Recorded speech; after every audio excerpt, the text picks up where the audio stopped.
संकर्षण कराडे या नावातच एक वेगळा रंग आहे, नाही का? मराठी रंगभूमीवरचा हा हरहुन्नरी कलाकार आपल्या अभिनयाने, कवितेने आणि लेखनाने सगळ्यांचं मन जिंकतो. पण त्याच्या ताज्या सोशल मीडिया पोस्टने तर त्याच्या चाहत्यांना एकदम खिळवून टाकलं आहे. काय आहे या पोस्टमध्ये? तर थेट संकर्षणच्या हृदयातून आलेली मुरमुऱ्याची तलप आणि त्याचं चिवड्यावरचं नितांत प्रेम. नमस्कार, मी अंजली आपलं स्वागत करते पोलखोलमध्ये. संकर्षणने आपल्या कारमधून मुरमुरे खातानाचा एक सेल्फी शेअर केलाय आणि त्यासोबत त्याने लिहिलेली गमतीदार पोस्ट तर अक्षरशः चेहऱ्यावर हसू फुलवणारी आहे.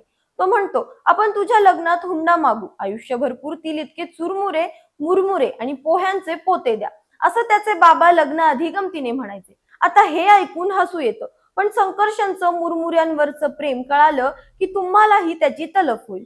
संकर्षण सांगतो, दुपारचे 4 वाजले की त्याला मुरमुऱ्याची तलफ लागते. मग नाटकाचे प्रयोग, दौरे, उशिरा जेवण असलं तरीही मुरमुरे किंवा गरमागरम पोहे समोर आले तर तो कधीच नाही म्हणत नाही.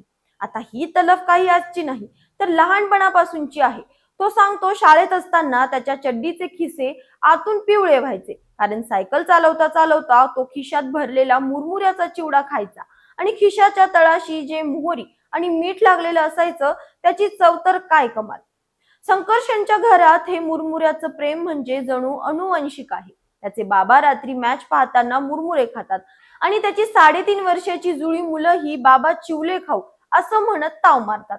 आता ही गंमत नाही तर काय, मुंबई पुणे प्रवासातही 4 वाजता त्याला मुरमुरे खाण्याची तलफ लागली आणि त्याने ती पूर्णही केली.